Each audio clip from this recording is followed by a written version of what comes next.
Listo, ya estamos grabando. Bueno, muy buenas tardes para todos. Bienvenidos al espacio de hoy. Como les había comentado por el grupo, hoy nos va a estar acompañando Daniela Pequer. Ella es neuropsicóloga graduada de la Universidad CES. Ya creo que lleva como un año y medio graduada, que tú pues, saliste con José Pavón.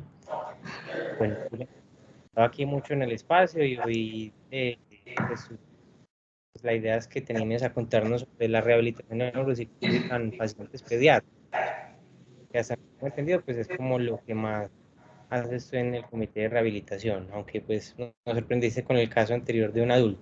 Pero bueno, apreciamos mucho este tipo de espacios porque aún en la maestría, pues lo que sea de rehabilitación es más bien poco, ¿no? Sí, especialmente en población de niños. Cuando uno ve como el semestre completo de niños, uno lo enfoca mucho la rehabilitación en técnicas que no son netamente psicológicas. Por ejemplo, cuando yo la vi, veíamos desde autismo unas estrategias que eran propias como del autismo, pero no eran como lo típico que cuando vos recibes un paciente desde neuropsicología vas a tenerte que enfrentar, ¿cierto? Y también veíamos unas estrategias muy conductuales para el déficit de atención, pero era como, bueno, ajá, muy rico, pero sí, chévere, le mejoró la conducta, pero ¿y entonces en los temas neuropsicológicos qué? Entonces eso siempre fue como una pregunta en los temas de rehabilitación, no sé si todavía ese es el enfoque cuando uno ve el módulo de niños, pero yo siempre he trabajado con niños, llevo trabajando con niños más de 9 años y siempre he trabajado con niños que tienen condiciones diferentes. Hace un año y medio, por así decirlo, lo hago ya con el título de neuropsicología y desde que estoy en el comité, que es hace más de 2 años, lo hago pues como desde el modelo de la IPS. Pero digamos que es rara la rehabilitación infantil, eso lo hago siempre con los practicantes que rotan por acá, porque los niños tienen unas condiciones muy diferentes a los adultos pierden habilidades, ¿cierto? O sea, un adulto hablaba y se quedó fásico, ya no habla. Un adulto se supone que tenía buenas nocias y ya está con alguna dificultad. Un paciente tenía praxias y ya no las tiene, ¿cierto? Pero los niños están consolidando procesos, entonces los niños son raros en el aspecto de que vos no puedes trabajar como alguien que perdió algo, sino como alguien que está adquiriendo algo. Entonces, ese cambio también hace que, digamos, los procesos se enfoquen también como desde otras dinámicas, ¿cierto?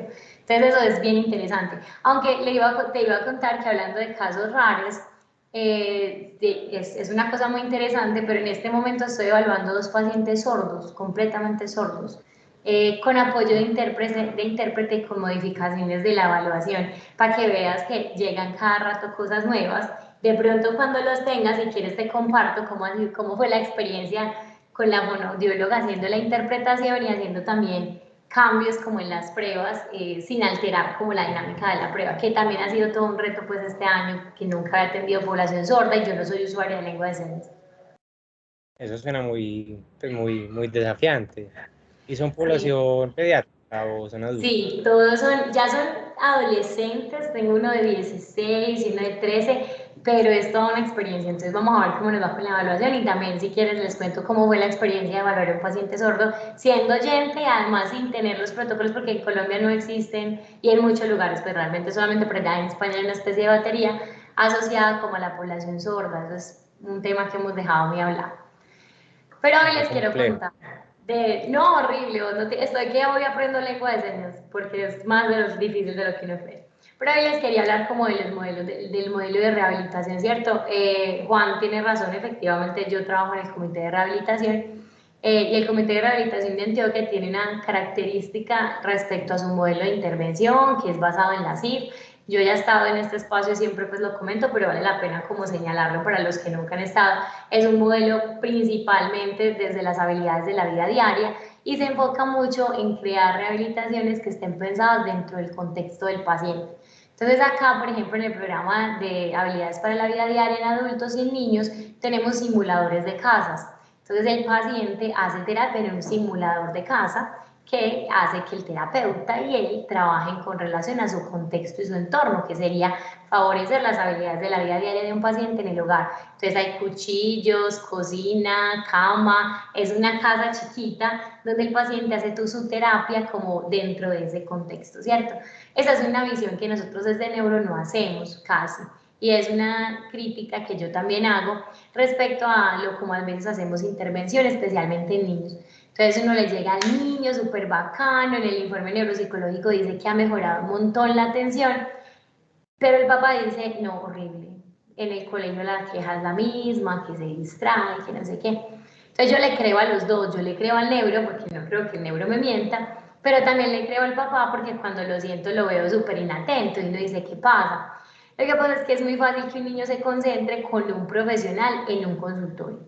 Pues los consultorios son silenciosos, blancos, no hay nadie más distrayendo a nadie, estás con un adulto. Entonces, digamos que es un ambiente completamente diferente al ambiente cotidiano de un niño. Ponelo vos la escuela, que sería, digamos, el ambiente típico donde se manifiestan las necesidades de un niño. Y ahí, pues, cuando yo llegué acá, la pregunta era, bueno, ¿y entonces cómo hace uno? Pues, ¿cómo hago yo para que lo que yo plantee se logre generalizar al entorno escolar? Porque claramente tener 39 compañeritos en el salón es un requerimiento atencional muy diferente que tacharás o tachar eso, tachar lo que usted lo quiera poner a tachar en un espacio donde no hay ruido y no hay distractores. Entonces, el modelo desde el comité tiene una cosa que se llama modelo pedagógico. Cuando yo entré me dijeron, hay que ser constructivista, así sea en su terapia, busque que el paciente participe desde una visión activa. Y yo decidí utilizar el juego como estrategia. Entonces, mi estrategia de intervención es a partir del juego y siempre lo ha sido. Si bien yo hago actividades de lápiz y papel y si bien yo hago muchas, digamos, actividades que también, digamos, no serían juegos, digamos que mi principal interés en los procesos de rehabilitación es la utilización del juego, la utilización de la actividad como dinámica, lúdica dentro de las lógicas y también utilizar los temas grupales. No es tan común que nosotros los neuropsicólogos intervengamos en grupos, generalmente es individual la intervención, ¿cierto? Pero el comité le apuesta mucho a desarrollar muchas habilidades dentro de la terapia y dentro de esas, pues las habilidades comunicativas, sociales y demás, lo dicho.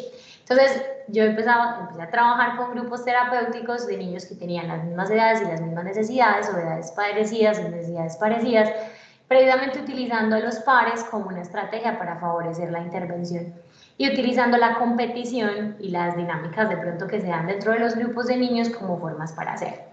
Entonces, les voy a presentar, yo dije, bueno, ya, sí, yo siempre les traigo diapositivas y que no sé qué, pero dije, bueno, como hoy estamos hablando precisamente desde lo que yo hago, les quiero mostrar algunos de, pues como unos clipsitos de cosas que algunos ya los conocen, algunos no los han visto, de algunos videos que han visto de cómo hago yo rehabilitación, para también como hablarles de algunas otras cosas que he ido utilizando de las que no siempre tengo video, y también me gustaría como escucharlos mucho porque cuando la gente, los pacientes se quejan de la rehabilitación neuropsicológica, porque se quejan muchos, se quejan porque los ponemos a pintar mandalas, entonces ellos dicen, ay, es que para ponerlos a pintar un mandala lo pongo yo en mi casa, porque los pusimos a hacer laberintos, o porque los puso a hacer buscar las diferencias, pues y a mí me llegan con la carpeta de neuros de otras instituciones o otros neuros, donde la actividad del día fue hacer una sopa de letras.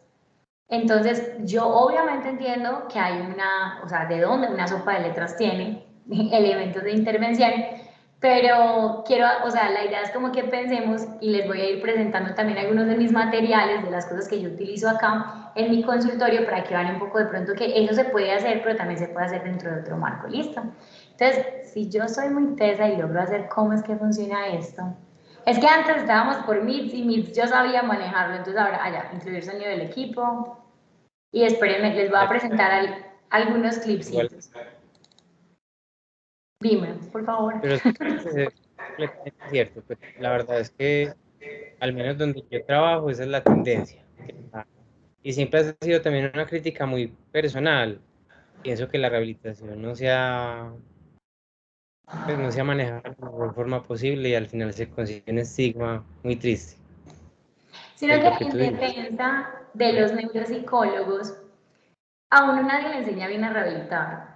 Cuando vos, mira, yo la primera vez, a mí me gusta siempre rehabilitar, o sea, evaluar no es que no me guste, pero a mí me encanta rehabilitar. Entonces yo la primera vez me compré el primer manual de rehabilitación, muchacho, pero comprometida con la causa. Yo dije, en este libro voy a encontrar todo lo que necesito para mi quehacer. Y no encontré nada.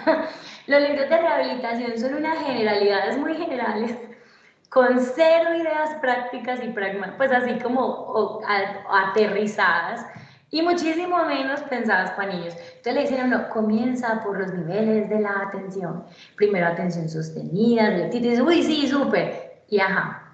Explícame una buena forma en la cual yo puedo hacer eso porque no entiendo o no sé cómo traducir verdaderamente ese hagámoslo así a la actividad específica que yo tengo que llevarle al paciente, ¿cierto? Entonces, ese también es un tema que nosotros respecto al qué hacer, la verdad es que no nos dicen mucho cómo ni qué hacer, ¿cierto? Y los neuropsicólogos son muy recelosos, hay veces como gremio.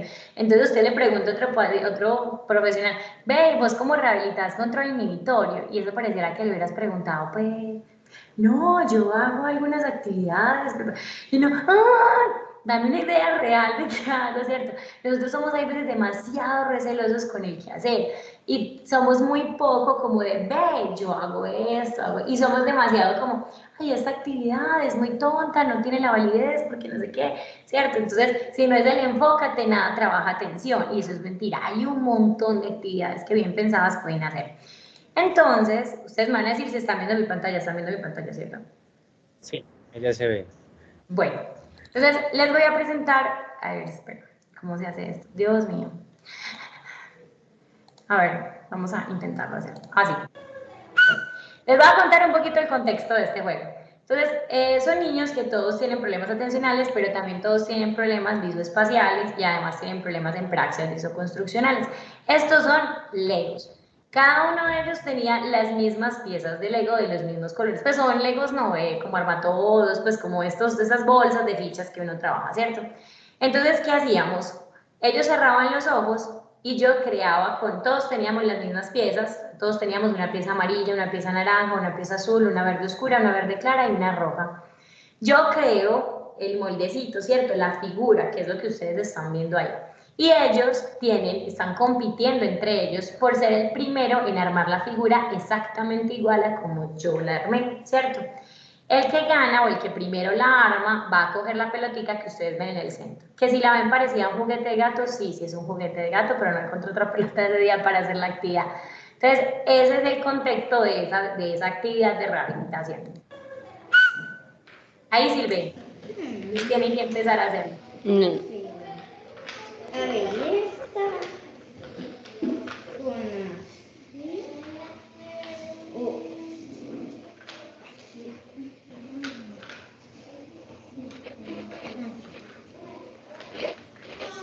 Así.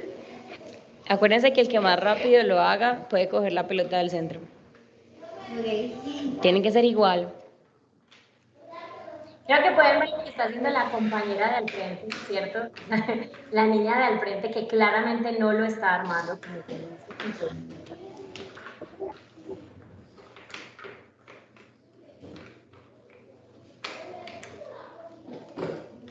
¿Segura, Salo? Vamos a revisarlo. Entonces, al final hacíamos como la revisión, ¿cierto? Esa es una de las actividades que hemos hecho.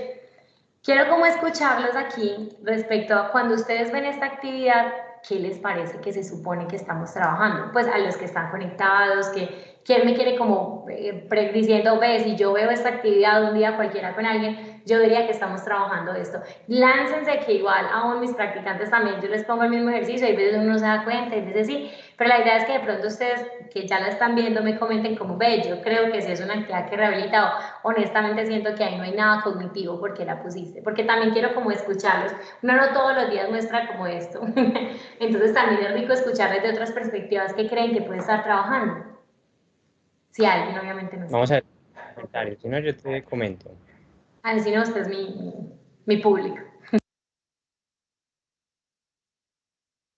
Pues yo creo que sí se ve como las praxias construccionales. Pues me parece demasiado como a la prueba de cubos, como que hacer esa misma como dinámica, pero ya metiéndole juego, metiéndole obviamente como cosas que ellos, digamos, tienen relación porque esas figuritas de Lego pues las han utilizado mucho, me imagino. Entonces puede que sea como más para entrar en confianza y también pues para desarrollar esa habilidad. Hay un componente súper atencional porque cuando uno los ve a ellos desarrollándolos, muchas veces digamos que las piezas están correctamente puestas, o sea, la derecha está en la derecha y la izquierda está en la derecha. Pero tú te das cuenta que cometió como un error muy bobo, muy pequeñito, que es un error atencional, por ejemplo, en la ubicación de una ficha, que la ficha está mirando para allá y él la puso, por ejemplo, mirando para acá, que es un error muy tonto, entre comillas, pero es un error también atencional, ¿cierto? Ellos se supone que no pueden tocar la pieza y la pieza está puesta en el centro, en un lugar donde todos pueden ver como los colores involucrados, ¿cierto? Pero para cada uno la perspectiva de la figura es diferente. Entonces tienen que hacer un procesamiento visoespacial distinto, el que la está viendo hacia atrás, el que la está viendo acá, ¿cierto? Entonces cada uno tiene ahí una tarea especial respecto a cómo ubicar las piezas. No sé si alguien más viendo la actividad dice como, y ¿sabes qué? Yo lo haría. ¿Y qué tan bien creen que les iría? Porque lo he hecho con los papás de estos mismos chicos y les va mal, uno se raja mucho en eso, porque es difícil, no crean, obviamente las piezas yo las diseño en unos niveles de complejidad que también incluyen más o menos piezas dependiendo pues como de los chicos que están involucrados pues en la tarea. Esta tarea se hizo en una sesión donde trabajamos 3 actividades, ¿cierto? Más o menos la primera 10 minutos, 20 minutos y 20 minutos, más o menos hicimos en su momento, pero es una forma de trabajar praxis diferente y sí, uno puede tomar como pruebas neuropsicológicas o actividades de pruebas sin utilizar la prueba en sí misma porque eso generaría entrenamiento, pero tomando como la, ¿cierto? Como el concepto detrás y diciendo yo le puedo hacer estas y estas modificaciones para hacer. No sé si alguien más quiera como opinar de esta, cuéntame. Tengo una duda. Con estos chicos, tú que estás trabajando, me imagino que tienen déficit de atención, ¿cierto? Algunos, sí. Bueno, en el momento que estás trabajando las prácticas construccionales, que estás trabajando con ellos, lo visoespacial, de pronto la ansiedad por la competitividad no les altera como la parte atencional por el afán de ellos buscar ganar. Y eso es parte del objetivo de la actividad. Parte del objetivo de la actividad tiene que ver con control inhibitorio. Si se dieron cuenta, ellos tienen la necesidad de coger la pelota para decir quién ganó, ¿cierto? Esa es como la condición. Yo siempre que trabajo en grupo trabajo control inhibitorio, siempre, siempre, porque una de las características, y me parece que es una excelente anotación, Verónica, porque es algo que está como dentro del componente del juego, el juego tiene la gran habilidad de hacer que aún el menos impulsivo se pueda volver impulsivo. O sea, es una capacidad extraordinaria, el juego tiene esa habilidad. Entonces, claro, a ellos les toca balancear entre la impulsividad o el deseo o el impulso que puede generar querer ganar con una ejecución adecuada. Pero es prácticamente lo mismo que yo quiero que ellos desarrollen a la hora de entregar un parcial o a la hora de hacer cualquier otra actividad escolar que implique eso, que implique digamos, el deseo de terminar pronto, de entregar rápido, ¿cierto? Entonces, hay un objetivo también en la idea. Obviamente, digamos que esto es un clipcito como de una sesión, pero obviamente yo hago un encuadre con ellos al inicio y yo, de las primeras cosas que hablo con ellos es esa, vamos a mirar entre hacerlo bien y rápido, pero que me equivoque y yo no gane, o hacerlo bien rápido para ganar, ¿cierto? Entonces, pero es un juego interesante y ellos deben hacer el control, porque entonces si no, igual pierden. Si ellos te cogen la pelota pero está mal, pierden. O sea, no le valgo simplemente porque me la entrega. Es más, no sé si al final del video me escuchaban que yo le decía a Salo que sí estaba bien, porque una de las cosas que yo constantemente hago con ellos es reforzar el monitoreo. Entonces, Salo me hizo cara de que sí, Salo es una de esas niñas que ya aprendió a monitorear, entonces yo dije, listo, hagámoslo. Pero normalmente esa sería como la dinámica. O sea, revisa, no estás seguro, no estás seguro, seguro, si yo encuentro el error pierdes. Porque también esa es parte como de la idea de que los niños aprendan a hacer ese freno aún en la competición, porque ese es uno de los entornos donde los niños más problemas tienen en la escuela, que están en el descanso y entonces salen corriendo. Bueno, y después del encuadre se hace el ejercicio y luego hace una retroalimentación de lo que ocurrió o ya ellos cambian la idea desde el principio, o si hay una retroalimentación. No, mire, eso es para dar y convidar. Hay niños que obviamente yo nunca, a ver, con el tema del monitoreo hay una cosa, cuando tú le dices a un niño en qué se equivocó, el niño no desarrolla monitoreo, porque lo que hizo fue que te hizo caso, ¿sí? O sea, el automonitoreo es que yo reviso y yo me doy cuenta de mi error. Entonces, como que cuando usted siempre le está corrigiendo a los niños no se corrigen a sí mismos. Entonces, generalmente la dinámica cuando un niño se equivoca para desarrollo, pues que yo manejo, quiero decir acá esto, pues, o sea, no vayan a creer, pues, no, o sea, Daniela, bueno, hay algo que está mal, ¿qué está mal? Entonces, siempre cuando un niño se equivoca en la terapia conmigo, el análisis es ve ir a buscar tu error. No, yo lo hice todo muy bien, es lo que generalmente dicen, y yo, ¿estás absolutamente seguro? Te voy a señalar dónde está. Entonces, normalmente también eso es un tema como entrenamiento con uno, ellos le creen a uno, como que bueno, no sé qué.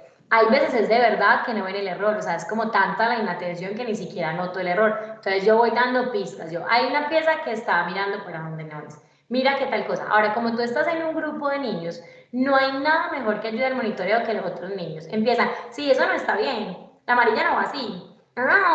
Entonces ya el niño se ve como en la situación, entonces siempre la idea es que hay una corrección posterior, el niño debe acomodar la pieza, ¿cierto? Entonces ya él mismo hace la corrección y ya ahí sí se pueden brindar todos los apoyos del mundo. Yo le pongo la creación al frente para que él la vea, entonces sepa de dónde fue, que no la vio bien, le volteo, le desarmo, ¿cierto?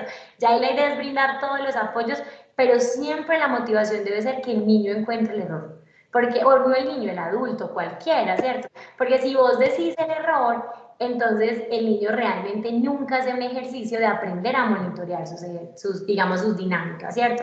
Igual, solamente con el tema de cómo se debería corregir los errores y favorecer automonitoreo, podríamos tener una cita completa, pues una sesión completa, porque es un tema muy de función ejecutiva que rara vez trabajamos también y que los profes no fortalecen y que genera muchas dificultades en el cotidiano, ¿cierto? Cómo una persona está constantemente monitoreando su actividad y es capaz de identificar lo que está haciendo mal dentro del proceso, ¿cierto? Pero eso es una dinámica que si usted mira a muchos adultos tampoco les da, pues. O sea, no es un proceso tan así como, uy, no, pues todos tienen monitoreo excepto los niños, no, es un proceso bastante complejo. Pero sí, me gusta mucho que lo traigas a colación porque por eso me gusta el juego. El juego me gusta porque tiene un gran componente para que al que es muy lento le obliga a ponerse rápido, pero al que es muy rápido le obliga a aprender, ¿cierto? Aprender a esperar, aprender a frenar y ya siempre van a estar eso entre hacerlo bien o hacerlo rápido, pero más, ¿cierto? Gracias, Daniela. No, súper cool. A mí me gusta mucho como las preguntas y me gusta mucho eso porque mira que es un componente que a mí se me hubiera podido pasar mencionarles, pero que está ahí. Listo. Bueno, entonces esta es una modificación de un juego de cartas. Yo hace un mes estuve trabajando un mes completo con una baraja de cartas. Hay muchas actividades que ustedes pueden hacer de atención utilizando cartas, muchísimas. Desde atención selectiva básica, de ponerle las 4 pintas y que el paciente tenga que lo más rápido que pueda ubicarlas en las pintas, que es exactamente igual que muchas de las pruebas neuropsicológicas, pero que trabaja ese proceso de atención selectiva, hasta organizarlas a partir de secuencias en un tablero para que no pierdan la atención. Se pueden trabajar dividiéndolas desde los colores, cuando los niños son muy, muy inatentos, puede ser desde lo más básico, rojas y negras, puedes trabajar a partir de las 4 pintas, yo he hecho con ellos competiciones, entonces ganan didácticos de mentiras con, no sé, 40 cartas que tienen entre rojas y negras, y el que primero logre seleccionar sin error todas las rojas y todas las negras.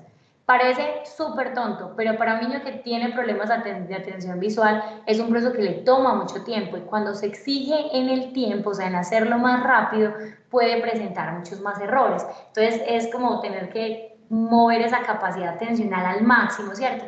Pero miren que es muy diferente que seleccionarla en una hoja. Estás trabajando material didáctico, el paciente está encantado con el tema de hacerlo. No sé si acá en el video que les voy a mostrar, tengo como varias. Eso es cool, ajá. Pero les quiero mostrar, también se puede trabajar con pares, entonces aquí está haciendo un tema de letras y números, entonces todas las Q, todas las J, todas las 9, todas las 5, empezamos haciendo parejas, él ya había partido la baraja por pintas. Muy bien. Nico, sepáralas por el orden. Nicolás que está tenemos haciendo en el una tablero. secuencia como yo se la tengo ahí en el tablero. Empiezo con el... Si no tengo el 2, entonces empiezo con el 3. Exacto, 2, 3. Esa secuencia ustedes la cambian, ahí es una secuencia básica por el tema de las condiciones. Pues. Y ahorita las vamos a separar otra vez, Matías, por pintas. Sí, ahorita las vamos a separar por pintas. ¿Dónde tienes unas? Lucy, ponlas ahí al lado. Eso. Va a ser como lo mismo que yo. No, cada uno está haciendo algo diferente. Muy bien. 2, 3, 4, 5. Excelente, Nico. Él está Lucy, haciendo entonces el vamos a hacerlo selección con el entre un montón montoncito de que nos estímulos, falta. ¿cierto? Esa no es la versión más divertida. Debo decir que yo no grabo todas mis sesiones en mi vida, perdón. Pero esa, por Dani, ejemplo, señora, Dani, esa actividad me la puedes compartir, yo la modifico para trabajar con adultos. sí, claro, es que no sé cómo compartírtela, yo te puedo decir cómo la hice, coja una hora, pero sí, o me escribes un correíto, o me escriben al WhatsApp y yo les cuento, o sea, yo la verdad, Juan José es uno de los que más me insisten que yo tendría que haber escrito esto, o sea, Juan, eso todo el tiempo escríbalo, pero por ejemplo, miren, es una simple baraja, ese es todo el material que tú necesitas, y a partir de una baraja puedes hacer bastantes actividades que implican atención, entonces puede ser desde algo súper simple, como que vas a arrancar a pedirle al paciente que haga atención selectiva separando por pintas, por números. Por ejemplo, Nicolás estaba haciendo una secuencia que yo le puse en el tablero. En el tablero tenía una secuencia muy básica, 2, 3, 4, 5, 6, 7. Pero con los más grandes yo cambiaba la secuencia y competían. Entonces tenían la baraja, por ejemplo, de, no sé, diamantes, y entonces yo les ponía 10, 7, 2, 3, Q, J, X, sí, X, mira, la baraja, pero yo hice la secuencia. La secuencia la tenían en el tablero y ellos estaban mirando el tablero. Entonces también el que más rápido lograra ordenarlos a partir de la secuencia sin equivocarse. Entonces, ¿qué están haciendo? ¿Cierto? Están organizando. Son un montón de actividades de atención selectiva. Pueden hacerlo, las cartas permiten hacer un concéntrese. ¿Alguno de ustedes ha jugado concéntrese alguna vez? ¿Se acuerdan qué es un concéntrese? Que era que uno tenía que encontrar la pareja, como que uno volteaba y entonces miraba que cuál era la pareja. Bueno, las cartas permiten hacer concéntrese. ¿Por qué? Porque tienen mismos números y mismas pintas. Entonces, vos podés jugar con ellos en toda la mesa, que también lo jugué con ellos, volteando cartas. Entonces tienen que hacer un concéntrese, no tenés que comprar un concéntrese que además es bien difícil de conseguir hoy en día, pero con el mismo material, o sea, una sola baraja de cartas te puede dar 2 sesiones y un montón de actividades de atención selectiva. En este caso ellos no estaban compitiendo porque los 4, aunque tienen las mismas condiciones, a nivel atencional son muy disparejos para atención selectiva visual. Entonces ese día quise que cada uno se concentrara como en una actividad particular. Pueden sacar parejas de ahí. A mí alguien me decía, Dani, es que fue mi chica, ese montón de materiales. Créanme que es un tema de atención. Es un tema de mirar lo que hay en el contexto y pensar cómo lo podemos modificar para la terapia. Se los digo porque a mí se me ocurrió manejar cartas porque empecé a jugar 64 con mi abuela. Y ella me regaña mucho porque yo me demoro mucho contando los puntos. Pues es como, ay, qué pereza usted, con lo fácil, cuente bien. Entonces, en un 64, que es bajadita, si usted no cuenta bien mentalmente las cartas, pues lo que lleva y se baja, le ponen todos los puntos del mundo. Y haciendo la actividad, a mí me dio risa y yo dije, mis niños estarían locos acá, porque no pueden utilizar los dedos para sumar. Entonces, ¿cómo harían?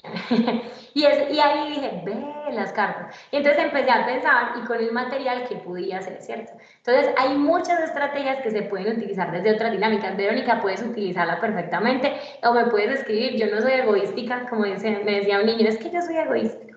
Como con las actividades de rehabilitación.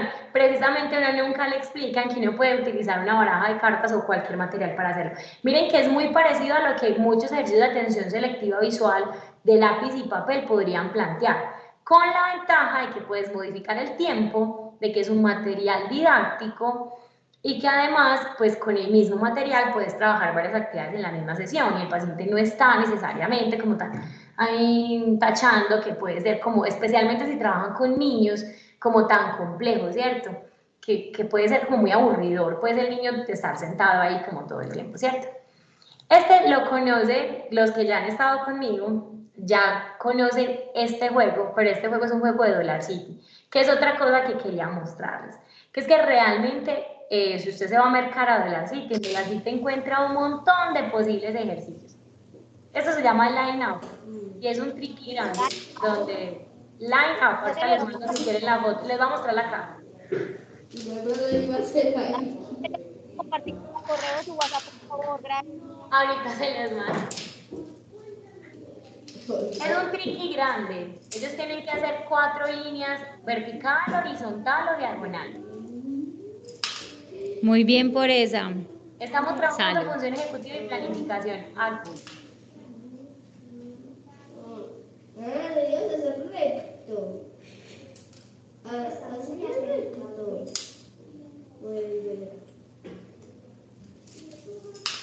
Ay, no. Oh, no, no, no, no.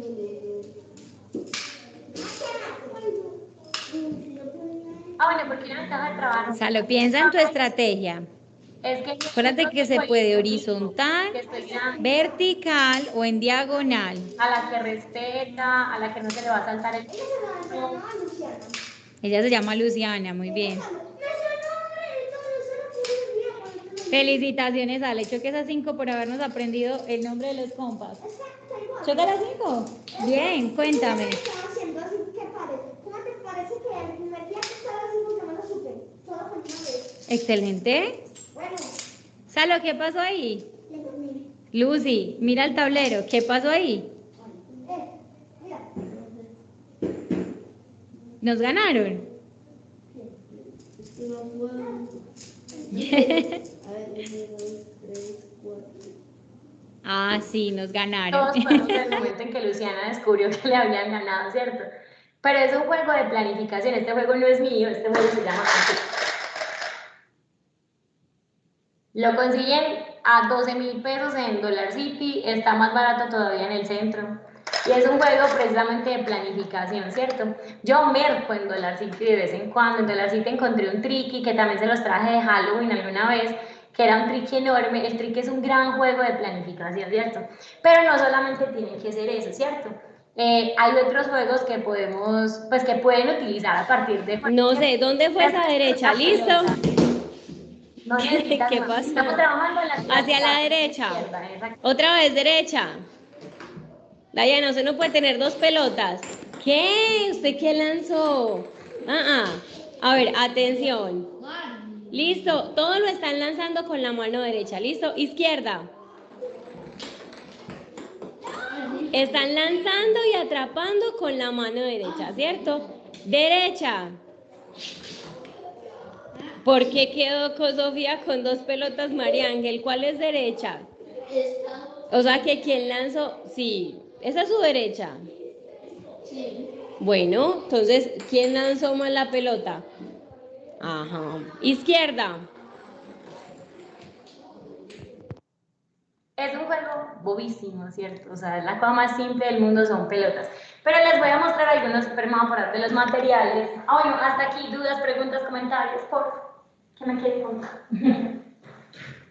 Están trabajando ahí, perdón, que no se escuchó. Ahí están trabajando lateralidad, derecha, izquierda, en sí mismos y en el espacio, que es un proceso que implica madurez psicomotora. Por ejemplo, estos son mis vasos de beer pong. ¿Ustedes han jugado beer pong? Que es como que en las fiestas, que uno lanza un ping pong y debe caer como en uno especial y si cae la gente toma. O no, yo soy la única persona aquí que ha jugado y he quedado muy mal en este momento de mi vida. En plena grabación. Yo sí lo he jugado. Gracias. Bueno, el beer pong es un juego. Para los que no están familiarizados, se ponen un montón de vasos, ¿cierto? Generalmente formando un triángulo en una mesa. Y las personas lanzan un ping-pong que debe rebotar en la mesa y caer en uno de los vasos. Sí, tiene que caer en un vasito específico. Exacto, muy bien, gracias, no soy la única. Por un momento me sentí como, no debí, pero literal, este juego que les voy a mostrar viene de ahí. Un día fui a una fiesta, vi eso y dije, ¡ah! ¡Qué buena idea! Entonces, ¿qué hice yo? Hice un montón de vasos, estos son vasos plásticos que tienen unos cosos nada más, con unos números, ¿cierto? 7, 6, y los ubiqué en la mesa. Y estuve trabajando con los chicos memoria de trabajo y segmentación del lenguaje. ¿Alguno de ustedes sabe qué es segmentación del lenguaje? Segmentación del lenguaje es la capacidad que tienen los niños para decir cuántas letras tiene una palabra, cuántas sílabas tiene una palabra y cuántas palabras tiene una oración, ¿cierto? Separar qué es una letra, qué es una sílaba, qué es una palabra, ¿cierto? Entonces jugábamos con los más niños. Entonces yo les daba una palabra, mariposa. y el niño me tenía que decir cuántas letras tenía. La segmentación se hace primero sílabas, luego letras, luego oraciones. Pues el proceso normal en el que un niño cuando está adquiriendo lectura lo hace. Entonces supongamos, ¿cuántas letras tiene mariposa? Entonces los niños podían utilizar los dedos o el tablero para escribirla, los más pequeños. Los más grandes, paila, pura memoria de trabajo, tenían que pensar sin utilizar dedos, representar la palabra y contar letras. Supongamos, usted me va a decir a mí que mariposa tiene 8 letras. Entonces, ¿qué hacía el niño? Se paraba y hacía como en Bill lanzaba la pelota a que cayera en la canastica que correspondería al número ¿qué? 8, ¿cierto? A los más grandes, que ya saben sílabas y palabras, entonces lo mismo, tú le puedes pedir por sílabas o palabras. Y a los ya más grandes se le puede pedir sílabas, palabras o letras, ¿cierto? Para que hagan el ejercicio, ¿cierto? Pueden brindar los apoyos de que escriban en el tablero. En el caso de los míos, como el interés era también que trabajáramos, que ellos lo identificaran, yo les permitía escribirlo para que entre todos como que hiciéramos el ejercicio. Con los más grandes sí no, los más grandes tenían que hacer el ejercicio porque no quería que tuvieran refuerzo escrito, sino que fuera memoria de trabajo. ¿Eso es qué? Eso es un juego de bar, pues es un juego de calle, pero es un juego que adaptado favorece que un niño pueda adquirir como, ¿cierto? Como ciertas habilidades relacionadas a ese proceso. Y así he hecho muchos. ¿Alguno de ustedes ha jugado a galludos en la calle con dados? No. Pues estoy yo muy callejera. ¿A qué? Yo creo que Le dicen sí. a galludos. Sí, Yo no sé sí. cómo le dirán acá. En los Así. galludos, usted lanza, este es el mejor juego que yo he visto en mi vida para ver si un niño es impulsivo o una persona es impulsiva. En agalludos, usted lanza un dado. Bueno, funciona así. Estamos apostando plata de mentira, ¿cierto? Cada uno pone 2.000. Como yo trabajo con didácticos, entonces refuerzo el reconocimiento del dinero. Entonces 2.000, vamos a apostar día 10, día 2, día 7, para que ellos vayan utilizando pues ese manejo de la denominación, que generalmente en niños con discapacidad es un tema complejo. Listo, cada uno tiene un dado. El objetivo es llegar de primero a 50 o a 100 o al número que usted quiera poner. La persona puede lanzar indefinidamente el dado, pero hay una trampa. Si yo saco el número 1, voy a perder lo que en ese turno vaya acumulando. ¿Cómo se acumulan puntos? Sumando en la cabeza y sin escribir. Entonces, les voy a bajar aquí la cámara. Entonces, si estuviéramos jugando, yo voy a lanzar. Listo, este es mi turno. 2 más 6, 8. Más 4, ay, espere que no veo. Más 4, 12. Y así me voy a ir yendo. Para un niño que no tiene cálculo mental, este ejercicio es la pesadilla. Normalmente yo los dejo utilizar los dedos como una forma. Pero entonces el niño puede lanzar indefinidamente. Dice, yo quiero llevarme con la plata, quiero ser el primero en llegar a 50. Pero hay una trampa. Si lanzando yo saco 1, pierdo lo que llevaba acumulado. Entonces, si yo iba en 48, pero no quise guardar y quise seguir lanzando, y en el siguiente turno saqué 1, perdí mis 48. Lo que yo puedo hacer es parar, decidir no seguir lanzando y guardar en mi cuaderno lo que llevo, pero al parar cedo el turno. Ya no puedo lanzar yo, sino que le toca a mi compañero. Entonces es un juego donde yo tengo que balancear entre ser el primero a llegar a 50, si hacer control y parar y guardar y estar en la segura y darle la oportunidad al compañero, ¿cierto? O si me arriesgo. He visto muchachos sentados llorando, me baja la lágrima, porque íbamos a llegar a 100, iban 98 y sacó 1. La tolerancia a la frustración que requiere un niño para perder en ese momento, horrible. Pero es un juego donde ellos desarrollan cálculo. Señora, ¿Cómo es? Es con un dado.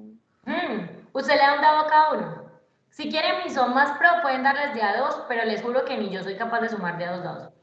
Pues como ir sumando. Yo aquí sí lo jugamos en mi casa, pero con otro nombre. Eso aquí se llama angurrios. Ah, no, mija. Pero sí, el sistema es el mismo.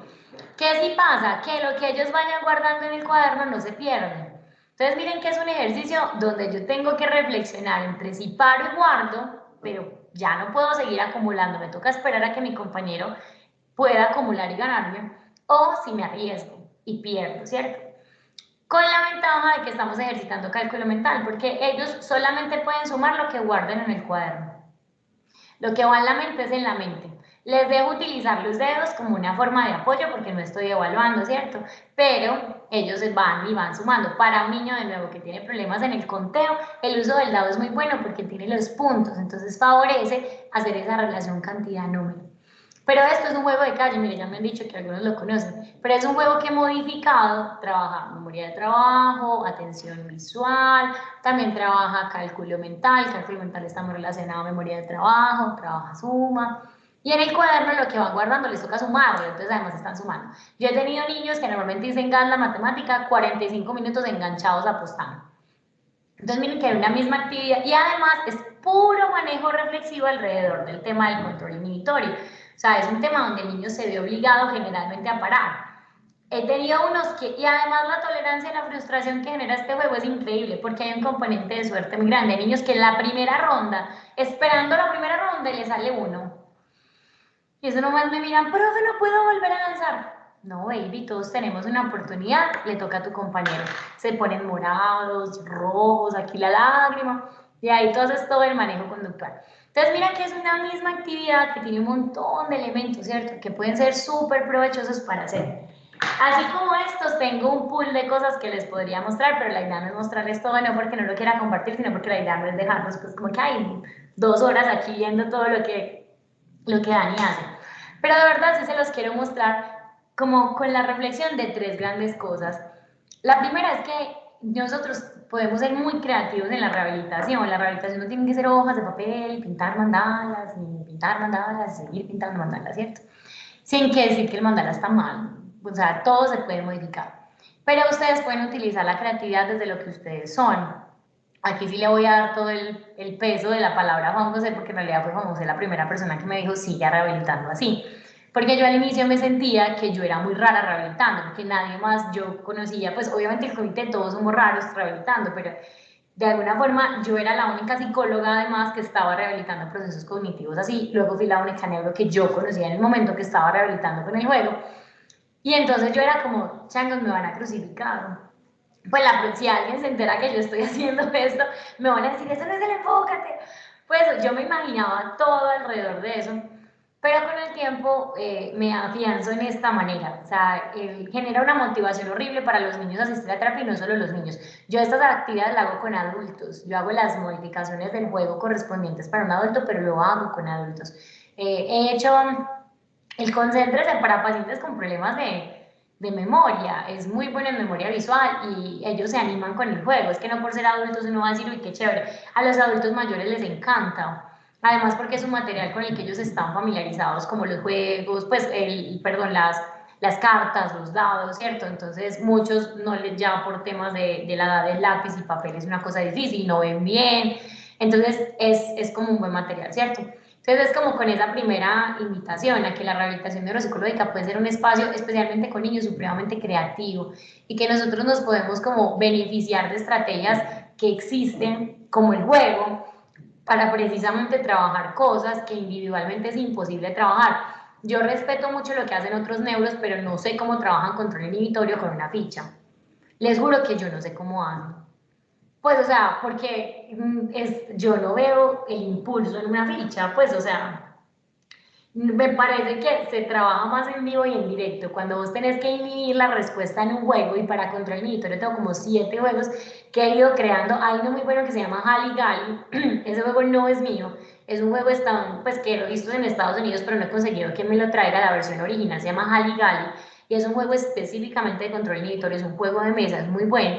Y yo lo adapté y me conseguí las fichas por allá pirateadas y las hice yo también y hice unas modificaciones para que fuera un juego acá, pero es un juego porque es que no conozco otra forma de trabajar mejor control inhibitorio que teniendo que reprimir el deseo de ganar, ¿cierto? O sea, ahí lo haces horriblemente. ¿Cómo aprendes a seguir turnos si no es jugando? No sé, porque eso no lo haces en la terapia con una sola persona sentada haciendo una ficha, ¿cierto?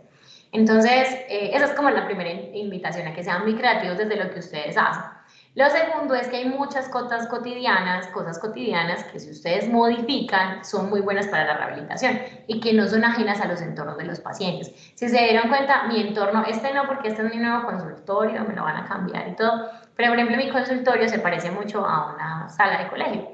Tiene tablero acrílico, tiene una mesa, tiene 4 sillas, ellos trabajan en grupos con otros niños, traen un cuaderno. ¿Por qué? Porque yo trabajaba en trastornos del aprendizaje, mi interés era mejorar la conducta escolar y las habilidades escolares. Entonces de nada sirve que tú hagas eso en un ambiente ascético que no simula para nada una dinámica escolar. Por eso les digo, pasa mucho ese fenómeno, mejoran muchísimo tachando As, pero eso lo llevo al colegio, ¿cierto? Pues eso va a funcionar en un ambiente con 8 niños al lado, gritándole, con la profe, con el agotamiento, porque ahí es donde la rehabilitación siempre se ve tan corta, porque realmente no modela nada del ambiente. Y lo tercero, que fue algo que no dije al principio porque lo quise dejar para el final, es que yo trabajo desde herramientas metacognitivas. Todos los niños que pisan la terapia conmigo saben que tienen algo, saben que tienen problemas de atención y todos saben que nosotros venimos a un gimnasio de la mente. Esa es la metáfora con la que yo trabajo. Venimos a un gimnasio de la mente. Y yo a todos, desde que entran, les trabajo mucho la idea de que ellos vienen a trabajar la atención o vienen a trabajar esto, que se tienen que esforzar para que lo podamos lograr y que lo pueden lograr y que así como en el gimnasio tengo que ser persistente y esforzarme, aquí también. Y yo con ellos trabajo todas las herramientas de cuadro clínico, de herramientas metacognitivas para favorecer los procesos, porque los niños deben reconocer que lo distraen. Y suenan cosas súper tontas, pero yo he tenido niños que en la misma terapia le dicen al compañero, José, puedes parar, es que me estás distrayendo. O niños que me dicen a mí, profe, me voy a sentar en la otra mesa porque es que aquí me distraigo. Y yo siento que ya gané la mitad del trabajo. Porque ese niño en la clase se va a parar y le va a decir a la profe que lo siente en otra parte. Porque va a saber que está en un ambiente donde se distrae, ¿cierto? Entonces, porque va a poder reconocer y aplicar lo que hacemos. Entonces, yo sí trabajo muy desde ahí con adultos, aún con los niños. Con los niños trabajo desde el mindfulness, el reconocimiento del aquí y del ahora y de cómo funciona el pensamiento. Es más, yo he hecho ejercicios con ellos donde ellos reconocen cuáles son sus principales distractores. Y he tenido niños de 9 años diciéndome, a mí me distrae mi imaginación. Y yo siento que gané. O sea, que se ganó todo porque ese niño sabe que en su propia mente están sus distractores y que debe hacer algo por eso. Y el mindfulness, por ejemplo, trabaja mucho de eso. Y yo trabajo a partir de mindfulness, trabajo con el libro Tranquilos y Quietos como una rana, que no solo tiene estrategias para trabajar la ansiedad, sino que ustedes pueden utilizar esas mismas estrategias para ayudarles con la hiperquinesis, por ejemplo, que muchos tienen problemas para dormir derivados de la hiperactividad. Y hay una técnica que se basa en la técnica de relajación progresiva de Jacobson, que en ese libro se llama La meditación del espagueti, que les ayuda un montón. Entonces, me da mucho susto cuando yo hablo de cómo rehabilito, porque siempre digo, mañana me van a quitar la licencia, mañana van a poner la queja, porque no es como lo típico, ¿cierto? Pero en mi experiencia funciona porque además yo implico el entrenamiento a papás, todos mis papás juegan lo que yo juego, a todos les hago 2 sesiones de cuadro clínico, los pacientes míos entran y apenas entran a hacer un proceso los papás de reconocimiento de qué le pasa al hijo y por qué, y además acompaño mis procesos de rehabilitación con lo que aprendí de las técnicas, por ejemplo, conductuales que se utilizan.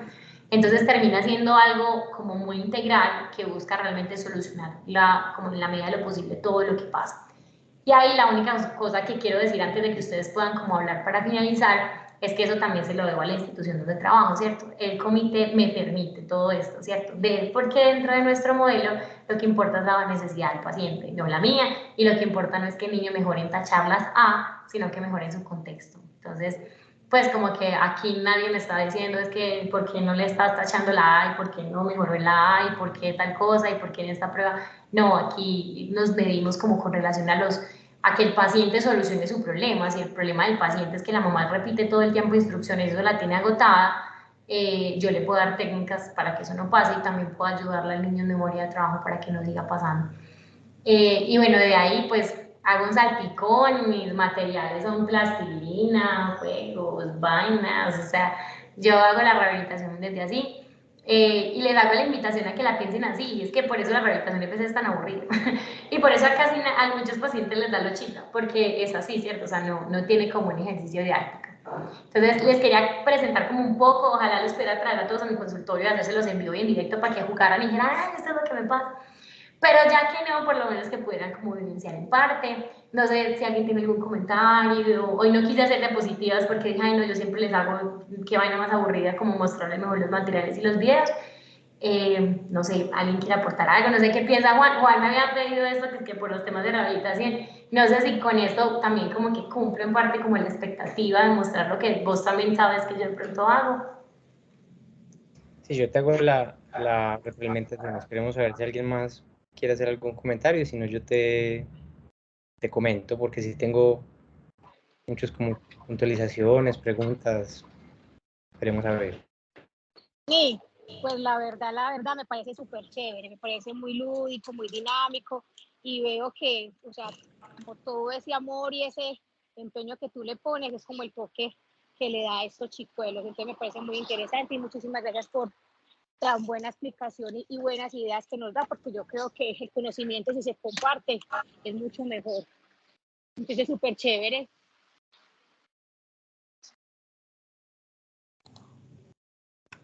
Dale, Diana, cuéntanos.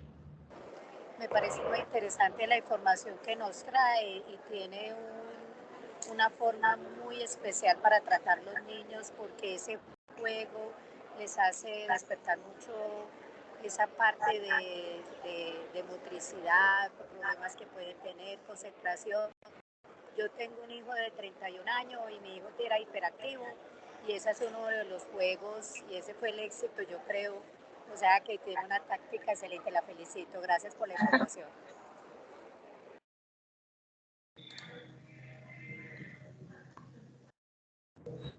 Dale, Valentina, que creo que vas también a participar.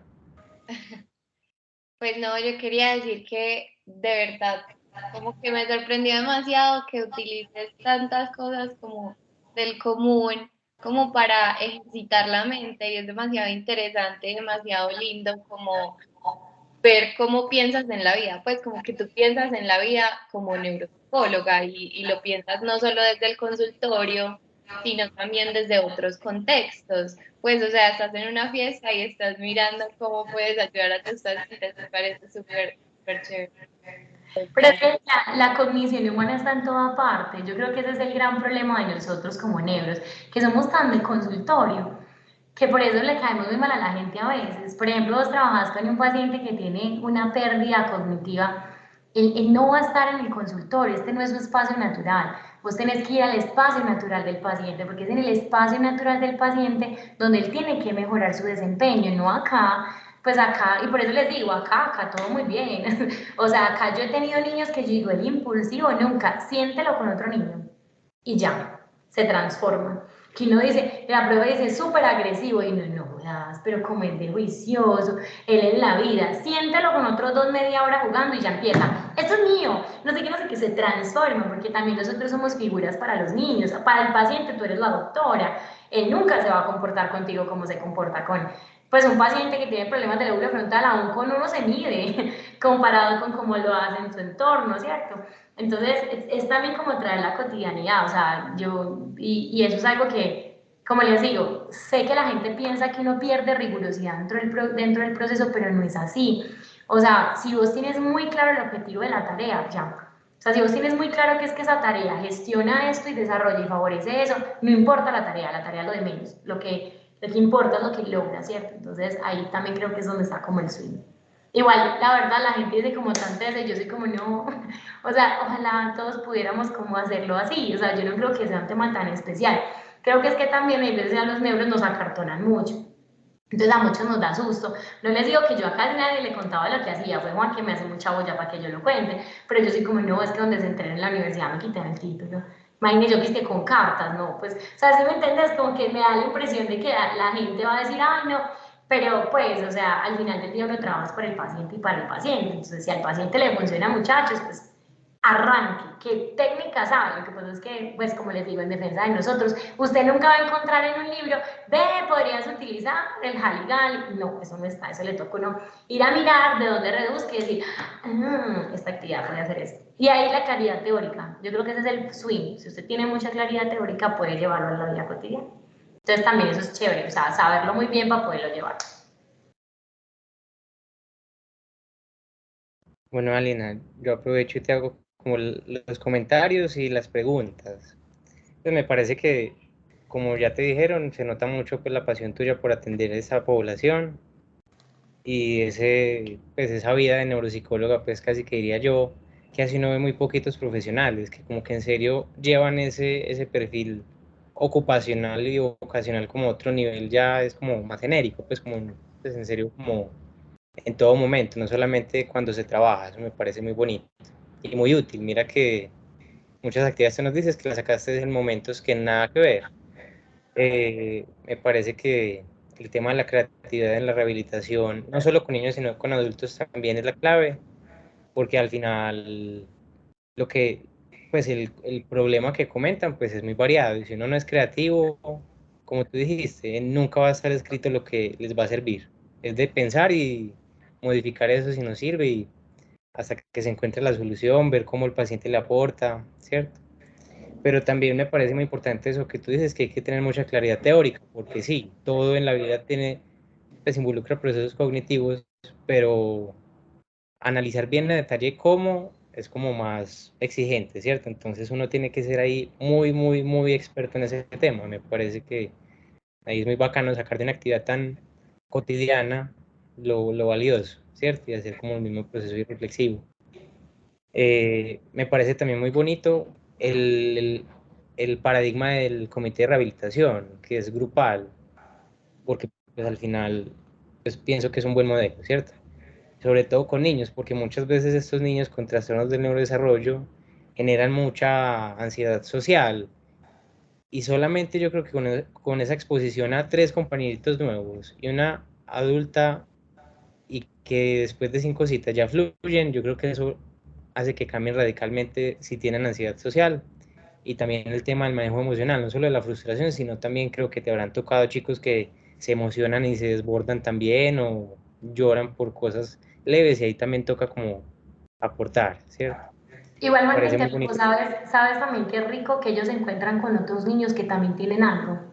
Y la sensación de no estoy solo en el mundo, hay otro montón que también toma Ritalina, que también toma esto, que también toma aquello, que todos tenemos una necesidad, eso es muy teso, porque aprenden como vienen de un entorno escolar donde ellos son los raros, a venir a un ambiente donde somos un montón.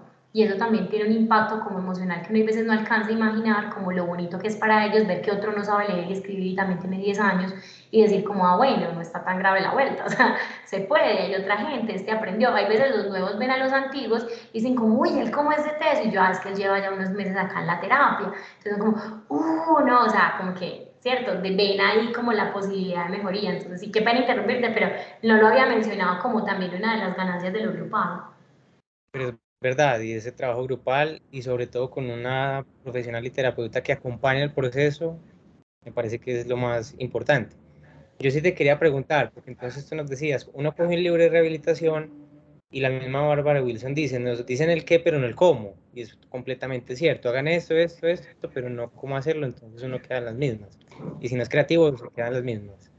Pero yo sí te quería preguntar, al menos tú utilizas, por ejemplo, modelos centrados en objetivos, o utilizas ese grupo de citas que te dan y de sesiones para trabajarlo, pero luego tienes objetivos a cumplir, por ejemplo. Yo soy muy cansona con eso, pero eso ya es un tema mío, o sea, como no sé si de mi personalidad o propio como de la dinámica.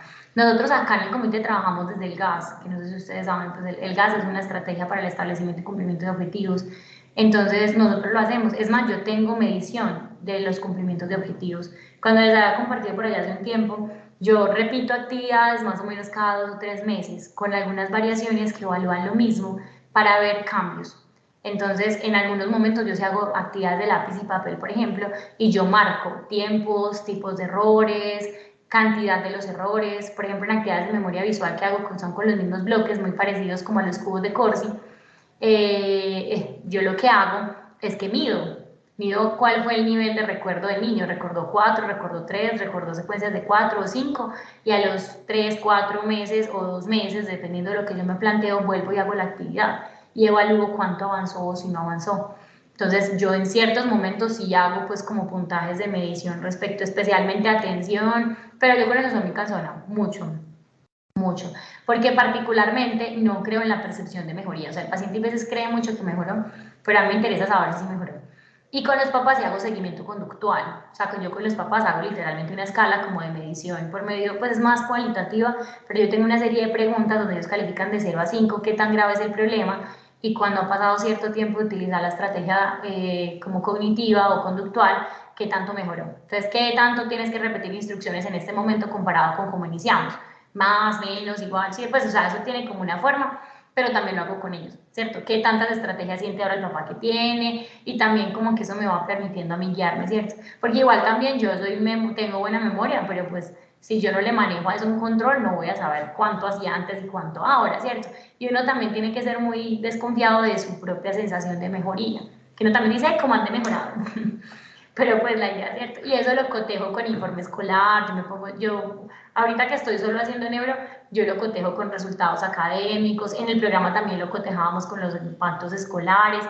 En eso me gustaría trabajar más, como en estrategias más estandarizadas para la medición, pero como acabo de hacer un paso a hacer completamente el programa, a hacer completamente neuro, yo ya estoy haciendo mi rehabilitación y me dieron la oportunidad de generar neurorehabilitación acá en el comité y estamos creando unos proyectos específicos de rehabilitación a partir como de neuro, entonces como que la idea es también inculcarlo, pero sí es muy importante que nosotros tengamos ese concepto de medición claro.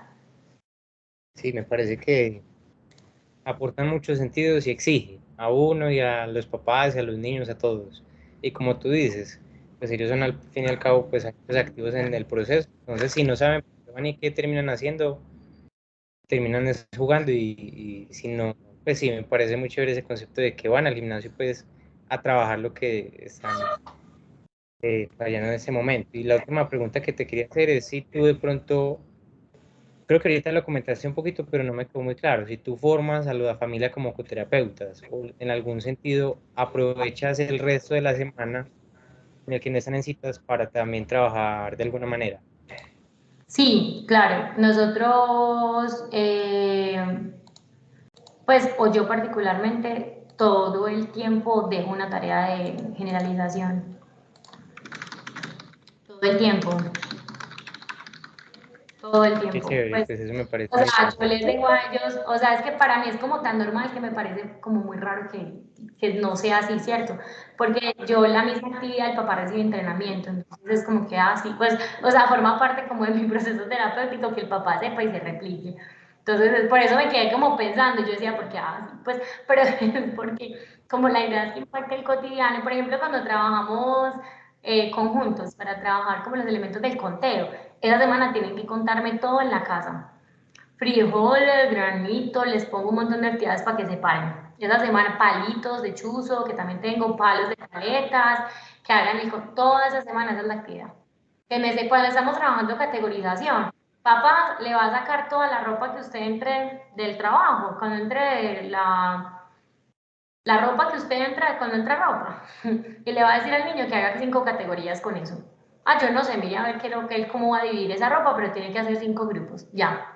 El lunes hace eso, el martes lo va a hacer con las cosas de la cocina, el miércoles lo va a hacer con granos, el jueves lo va a hacer con los útiles escolares, el viernes lo va a hacer. Lo que sí es que uno no puede hacer que los papás lo hagan, entonces eso sí, pues como que ahí sí, pues uno quiere, pero pues no necesariamente el papá puede, ¿cierto?